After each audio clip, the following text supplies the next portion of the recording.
안녕하세요, 곧동남 시돌입니다. 이번 영상은 퓨전 360 캠 강좌 영상이고요. 영상에서 배우게 될 내용은 구강, 원가공, 못따기 배워보도록 하겠습니다. 2D 기능은 얼추 거의 다 마무리가 되는데요. 퓨전 360에서 원가공과 못따기 이 기능 같은 경우에 원은 지금 예제 띄운 거 보이시면 원이 이렇게 많잖아요. 저번에 저희가 배웠던 나선형 가공과 되게 비슷한데 얘는 램프 가공을 원에 최적화시킨 거라고 하면 이 원 가공은 한 패스로 윤곽처럼 지나갈 수 있는데 그것도 원 선택을 최적화시켰다고 보시면 되고요. 그 다음 깊이 가공을 할 수 있는 겁니다. 간단하게 두 가지 기능은 사실 요 2D 윤곽에서 쓸 수는 있지만 다량의 원이 있을 때 뭐 원을 엔드밀이 지나가야 한다고 할 경우에는 요 두 가지 기능을 적절히 쓰시면 툴 패스를 내거나 진입성의 안전성의 같은 경우에도 훨씬 더 낫겠죠. 그래서 두 가지 기능 중에 마지막 하나인 원을 설명드리고요. 그 다음에 이제 못따기는 어떻게 보면은 되게 필수적인 기능이잖아요. 그래서 여기에 들어가는 요 세부적인 기능까지 설명드리고 이번 영상은 마무리하도록 하겠습니다. 예제 같은 경우에는 제가 캠 공부 참고 데이터에 여기 자료 게시판 있죠. 제 그 카페 들어가면 카페 링크는 항상 유튜브 본문에 있습니다. 여기에서 참고 데이터 들어가서 퓨전 360 구강 원가공 못따기 강좌 예제 데이터입니다. 요거 누르시면 여기서 요 다운받을 수 있습니다. 요 다운로드 버튼 누르고 여시면 되겠죠. 내 컴퓨터 저장한 다음에 저장해서 여시면 됩니다. 열면 요렇게 이제 화면이 뜰 거예요. 기본적으로 작업 공간은 당연히 매뉴팩처일 테고요. 일단은 원가공 배워보도록 하겠습니다. 그러면 원가공은 어떻게 실행시키냐, 여기 2D 화살표 있는 이 부분 클릭하시고요. 그 다음에 원 클릭하시면 이렇게 기능이 뜹니다. 기본적으로 공구가 선택이 돼 있을 텐데요. 제 예제 파일을 불러 오셨으면, 만약에 혹시 선택이 안 돼 있으면 저번에 만들었던 라이브러리에 3번 툴 시파이 평행드밀을 고르시면 돼요. 공구 셀렉트 누르시고요. 그 다음에 여기에서 로컬에 라이브러리를 불러왔으면 이렇게 로컬이 있겠죠. 저번 강의를 순서대로 따라오셨다면. 그래서 여기서 이제 3번 시파이 초경엔드밀 더블 클릭하시면 됩니다. 사실 조건은 할 때마다 틀리지만 정삭을 한다고 생각하고 할게요. 그래서 이렇게 이제 툴 조건이 들어갔으면 형상을 찍고요. 어떤 형상을 선택할지를 정해야 되는데 선택 같은 경우에는 정삭할 부분 선택하시면 되죠. 예를 들면 요 부분, 요 부분 이렇게 선택을 하고 동일 직경을 전부 다 선택을 한다면은 요 동일 직경을 선택을 누르시면 돼요. 근데 이 원가공의 단점 같은 경우에 말씀드리면 2D 윤곽처럼 선을 선택해서 가공하는 건 안 돼서 기본적으로 퓨전은 모델링을 해서 사용하는 게 좋거든요. 그러면 같은 구멍 깊이나 동일한 높이 요런 것들을 다 선택이 가능하죠. 모델링에 따라서 또 구분지어서 홀을 선택할 수 있기 때문에 요런 장점들을 잘 활용하시기 바랍니다. 그 다음에 컨테인먼트 바운더리 설명드렸지만 드릴 가공은 똑같아요. 이 부분만 가공되게 영역을 잡아줄 수 있는 거죠. 요런 기능이 있고요. 이렇게 동일 직경을 선택하면 먼저 이 공구 어디를 가공할지를 선택했기 때문에 이 형상은 거의 끝났다고 보시면 되고, 높이로 가셔서 저번에 배웠던 소재 상단에서 뭐 10mm를 가공할 거다 하면 뭐 이렇게 조절할 수 있고요. 구멍 바닥까지 할 거다 하면 되고, 뭐 이런 식으로 이제 바닥 높이 조절하시고요. 안전 높이 툴에서 시작되는 상단 높이고요. 이속 높이는 말 그대로 급속 이속 높이에요. 그 다음에 최고 높이는 툴패스가 시작하는 높이라고 보시면 됩니다. 그 다음에 경로로 넘어가겠습니다. 경로로 넘어가면 기본적으로 여기서 중요하게 볼 거는 다중가공 정삭일 땐 많이 쓰겠죠. 윤곽가공과 똑같이 쓰면 돼요. 뭐 절삭 횟수를 3번, 3번 넣고 예를 들어서 1mm씩 띄운다 하면은 간격이 1mm씩 이렇게 3번이 띄워지죠. 깊이가공 체크해줘 하면 좀 잘 보이겠죠. 이런 식으로. 그 다음에 깊이가공도 똑같습니다. 윤곽가공과 깊이를 나눠주는 거예요. 예를 들어서 날장이 30mm 짜리인데 10mm 깎고 싶다 하면은 30을 넣어주고 균등절삭을 한 다음에 뭐 깊이가 예를 들어서 소재 상면에서 50이다 하면은 요렇게 나눠서 가공이 되겠죠. 다중가공 빼서 보면 잘 보이죠?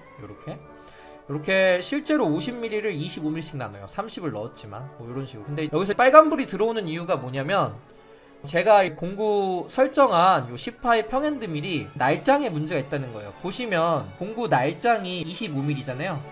근데 여기에서 30mm 넣었으니까 너 이거 지금 공구 설정과 뭔가 문제가 있어. 네가 설정한 날장이 25mm인데 황삭을 30mm 하면 문제가 생기지 않냐? 라는 걸 표현해 준 거죠. 퓨전 360 프로그램에서. 굉장히 똑똑하죠. 요게 빨간색이면 일단 내 공구 설정이 잘못됐는지 확인하시고요. 이게 빨간색이 안 나오게 공구에서 25를 넣으면 어떻게 될까요? 이제 검은색으로 바뀌죠. 문제가 안 생겼다는 뜻입니다. 근데 이제 26mm가 됐다. 그럼 빨간색이 되겠죠? 이런 식으로 스마트한 기능도 아실 수 있고요. 그 다음에 여기 가공 여유 같은 경우에는 또 역시 간단합니다. 그때 뭐 윤곽 가공과 똑같이 이 측면에 가공 여유를 주는 거예요. 그래서 마이너스 뭐 0.5 하면 조금 더 깎고 0.5 하면 또 이렇게 깎겠죠. 보통 정삭 같은 경우엔 100분의 2 정도 이런 식으로 저는 이렇게 줍니다. 그 다음에 공차가 1000분의 5인 경우엔 1000분의 5 이런 것도 주고요. 사실 보링을 쓰는 게 맞는데 공구가 다 구비할 수는 없으니까 이런 식으로 가공하는 경우는 종종 있죠.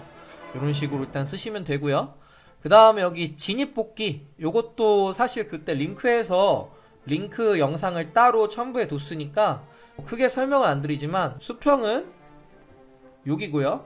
수직은 요렇게 이제 Z축으로 들어오는 요거죠. 예를 들어서 수직을 5를 하면 여기가 이렇게 5로 이렇게 길어지고요. 이거 전에 다 설명드렸던 거죠. 길이는 여기 이 길이죠. 5mm 하면 이렇게 늘어나죠. 다 설명드렸기 때문에 크게 설명드릴 필요는 없다고 생각하는데 여기서 중심 진입이라고 있어요. 그래서 중심으로 진입할 수 있는 게 있거든요. 원의 센터를 자기가 인식을 해서 그 원의 센터에서 들어오게 할 수 있는 기능이 있으니까 이것도 굉장히 유용하죠. 그래서 원 기능 같은 경우엔 구멍 뚫고 쓸 때 정삭 가공으로 많이 써요. 그래서 배우시는 분들도 이 원 가공은 뭐 정삭 기능으로 유용하게 쓰시면 될 것 같다고 저는 생각을 합니다. 원 가공은 이렇게 맞춰 볼 거고요. 그 다음에 2D의 못따기를 배워보도록 하겠습니다. 요 못따기 같은 경우에는 가공하시면 기본적으로 못따기는 되게 많이 쓰시고 자주 애용하실 거 아니에요? 그렇게 어렵지 않으니까 간단하게 정리를 해드리겠습니다. 공구를 일단 만들어야 돼요. 공구를 어떻게 만드냐? 여기 셀렉트 누르시고요. 그 다음에 배우신 기억이 나신다면 이 제목으로 들어가야죠. 이 제목으로 들어가서 여기에서 플러스를 눌러주셔서 여기에서 보시면 챔퍼밀이라고 있어요. 상단에 챔퍼밀 요거 있거든요. 요거 클릭을 해주시고요. 자세하게 쓰셔야죠. 챔퍼밀에 정보가 있잖아요. 예를 들면 보통 쓰는 게 저 같은 경우에는 뭐 10파이나 뭐 6파이 많이 쓰거든요. 근데 뭐 10파이에 45도 챔퍼밀 뭐 이렇게 적으면 얘에 대한 정보가 나오겠죠.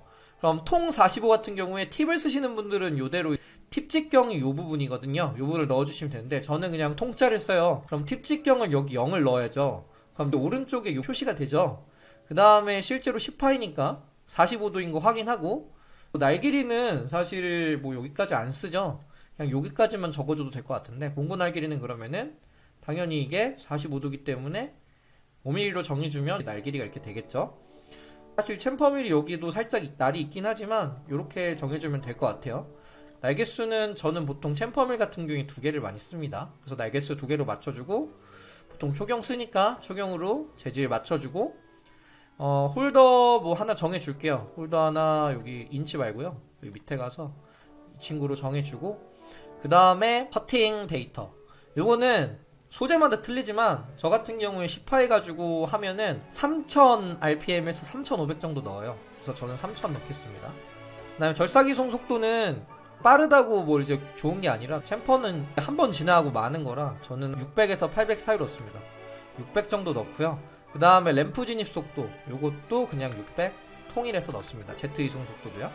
이렇게 해서 마무리하고요. 뭐 공구 번호는 남으시는 번호 아무데나 쓰시면 되죠. 저 같은 경우에 챔퍼는 보통 20번에 넣기 때문에 20번에 넣어주고요. 어셉트 해서 공구 만들었습니다. 만들고 셀렉트를 할게요.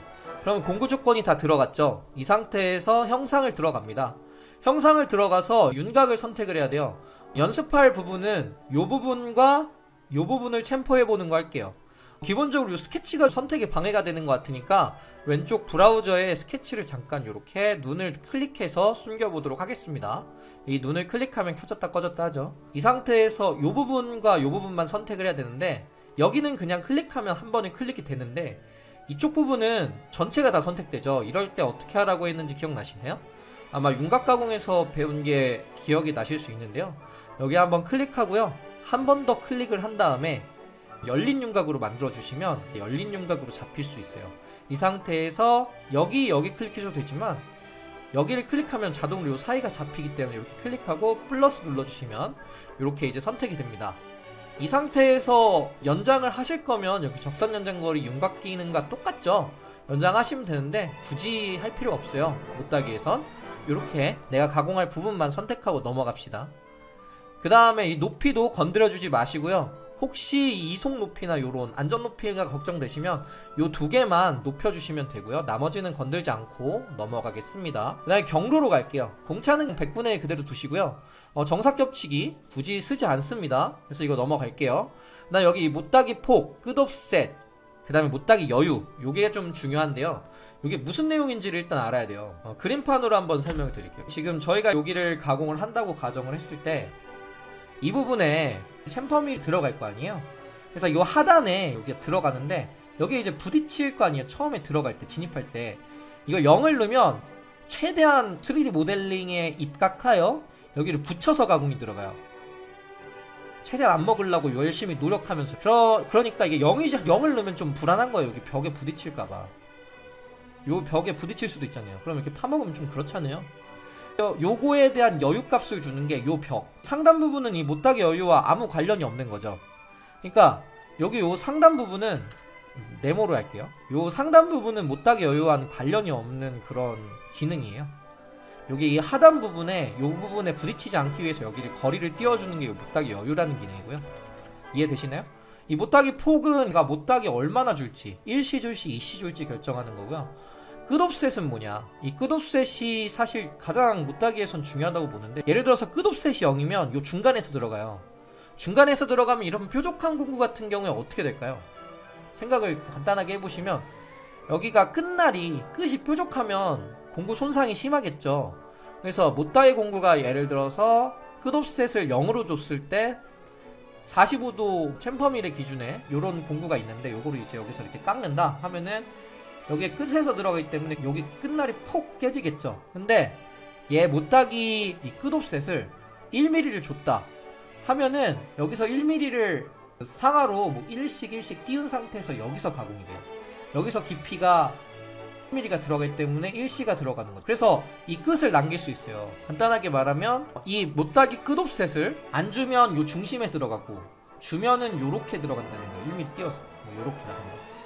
그러니까 예를 들어서 못따기 끝옵셋이 1이고 못따기 폭이 1이다. 그럼 요 상단에서는 깊이가 2mm가 들어가고 여기에서 1mm가 띄워진 상태에서 툴패스가 나게 되는 거죠. 이거 한번 툴패스 짜면서 보도록 하겠습니다. 가장 기본적으로 못따기 끝옵셋을 없애볼게요. 그 다음에 못따기 여유도 없애보고 이 상태에서 툴을 내면 여기가 딱 붙고요. 여기도 그냥 센터에서 딱 붙게 돼요. 그래서 한번 툴을 볼게요. 그럼 실제로 여긴 툴이 못 나니까 여기로 날 거예요. 이런 식으로. 여기 붙은 거 보이시죠? 파란색이. 그래서 이게 사실 여기를 찔러버리거든요. 그래서 굉장히 안 좋아요. 이거는 사실 이렇게 쓰면 안 돼요. 기능이 뭔지를 설명드리기 위해서 하는 거지 이렇게 쓰시면 안 됩니다. 그래서 여기가 보면은 제가 아까 말씀드린 대로 그냥 공구의 중심으로 딱 들어가죠. 이런 부러지겠죠. 그 다음에 여기도 그래요. 여기도 이렇게 보시면 지금 여기에 이 벽에 딱 붙었어요. 여유가 하나도 없는 거예요. 그럼 여기가 조금 이제 잘못되면 여기 자국이 났거나 엔드밀이 손상해 갈 수 있단 말이에요. 그래서 저만의 이제 못따기 할 때 국룰 항상 쓰는 방법으로 하는 거는 못따기 여유는 항상 0.3 주고요. 그 다음에 여기가 0.3이 떠지는 거예요. 끝옵셋 같은 경우에는 최소 2mm는 줍니다. 그래서 여기 이제 이 부분을 살리고요. 그 다음에 못따기 폭은 어차피 자유죠. 내가 하고 싶은 만큼. 저는 그냥 보통 0.6 정도 못따기 주는데 이건 쓰고 싶은 만큼 쓰시면 되죠. 못따기 양은. 그래서 이렇게 하면은 어떻게 되냐면 여기가 이제 거리가 2mm가 띄어진 거예요. 여기가 2mm가 띄어진 대신에 실제로 1mm 들어갈 게 깊이가 3mm가 들었겠죠. 한번 보실까요? 시뮬레이션에서 누르면 그 다음에 여기를 누르고 그 다음에 정보를 보시면 양을 볼 수 있어요. 근데 지금 2.6인 게 제가 0.6을 줬죠. 못따기 폭이 0.6인데 이걸 1 들어가면은 3mm가 내려가겠죠? 그래서 다시 시뮬레이션을 보면 이렇게 찍고 보면 3mm죠, Z가. 그 다음에 X폭은 2mm가 이렇게 띄어진 거예요. 그러니까 이번에는 이 끝날이 부딪히지가 않고 이 뾰족한 날이 부딪히지 않고 이 테이퍼 날이 부딪히니까 이상적으로 되는 거죠. 그래서 10파의 기준으로 저는 2mm를 넣거든요. 2mm를 넣으면 반반씩 이 끝부분이 이렇게 이제 남기 때문에 최대한의 못따기 품질도 낼 수 있고요. 이렇게 쓰시면 좋을 것 같아요. 그 다음에 이 부분도 보여드릴게요. 이 부분도 아까 그 못따기 여유를 줬기 때문에 떠있죠. 이 벽에 안 붙이지 떠있단 말이에요. 아까 붙어있었거든요. 근데 이게 떠있어요. 그래가지고 요런 것도 있고, 예를 들어서 지금 이 10파이면 이 공구가 조금 더 내려오면 여기를 더 많이 깎겠죠. 그래서 요런 영상이 있을 때 여기를 좀 더 많이 깎고 싶으시면 끝옵셋을 더 많이 주시면 좀 더 많이 깎아요. 예를 들어서 4까지 할 수 있죠. 4 더하기 1은 5니까 맥시멈으로 4를 주면 여기가 어떻게든 최대한 많이 나오겠죠. 한번 보여드릴게요. 여기 시뮬레이션 보시면 여기 이렇게 보시면 요런 식으로 여기까지 이렇게 이런 식으로 깎을 수가 있죠. 그래서 요런 식으로 깎는 방법이 있습니다. 그래서 바디를 숨기고 보면은 여기까지 이제 들어가기 때문에 이런 식으로 최대한 붙여서 깎을 수가 있어요. 그래서 이런 형상이 있을 경우에는 못따기를 12파이 같은 경우엔 반지름이 6이니까 5에 1을 준다거나 이런 식으로 여기 두 개가 합쳐졌을 때 딱 맞으면 이렇게 최대한 맥시멈까지 가공은 할 수 있어요. 근데 사실 요거까지는 추천드리진 않고요. 항상 끝부분은 엔드밀을 위해서 남겨놓는 게 좋으니까, 예를 들어서 10파이 기준으로는 4에 1까지는 너무 심했고 3.5에 1 정도로 해주시는 게, 위에도 0.5 정도 살려주시는 게 좀 낫다고 봅니다. 이해가 되셨을까요? 이렇게 해서 영상 마치겠습니다. 시청해주셔서 감사합니다.